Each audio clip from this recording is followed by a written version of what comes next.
my ancestors.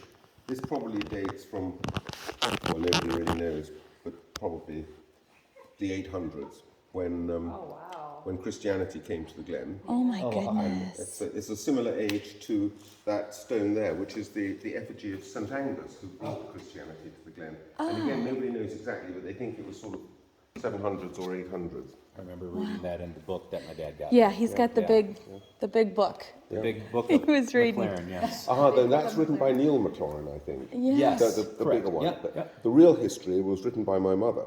So Oh. you need to get a copy of that through the Clan Society, because that's actually more authoritative. Yes, and that's where your dad got. That's where your dad. Yes. Okay.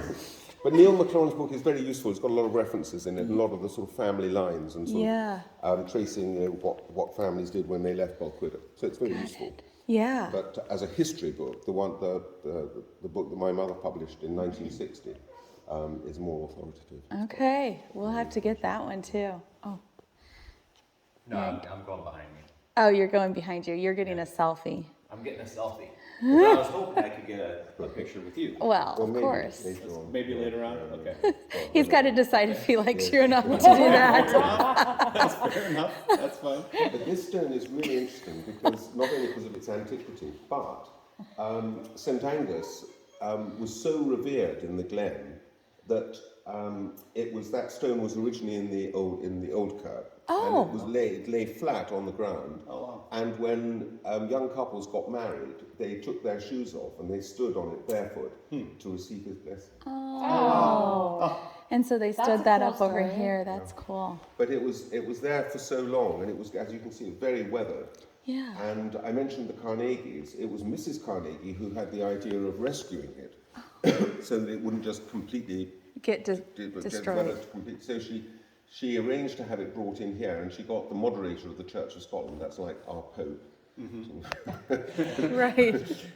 She wrote to him and said, "Look, there's this really important stone, and it ought to be saved. And will you give permission to have it for us to remove it from the old Kirk and put it in the new Kirk?" And he said, "Yes, absolutely. And moreover, I will come up from Edinburgh and will conduct the service to that's commemorate great. St. Angus." Yeah.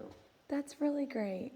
And that was in about, I think that was the early 1900s. I think it was first of all 1917. I think when it was put here. Oh my goodness. That's so great. This is just really cool.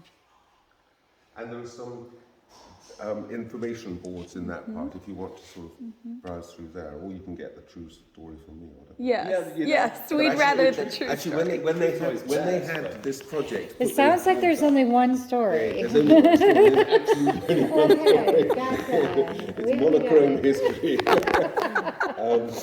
When the church decided to put up those information boards, they started writing such bunkum, I mean, real nonsense, sort of fairy tales and absolute nonsense. And there was quite a lot of McGregor stuff inserted. Oh. So I said, no, this won't do. So I then set about rewriting the whole lot. Oh, And so what you read there, I had to pull a few punches here and there. Yeah, Yeah, I see of that. course. But more or less what you read there is relatively Relatively. So you've grown up here in the area then? No, No. I grew up in London. Okay. And then, although I was educated in Scotland, I never lived at Kirkton, so I never lived in Balquhidder until we'd finished travelling, because I was in the Foreign Office, so we were abroad a lot. And but our children, we did actually spend a bit of time in Balquhidder, and our children grew up here in their early childhood and went to the village school before it was closed.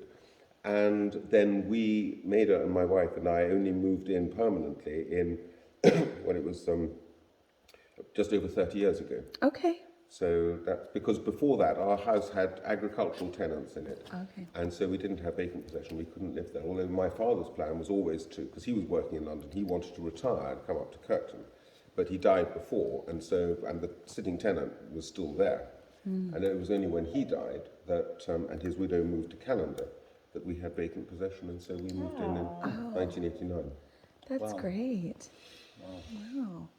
It's very interesting.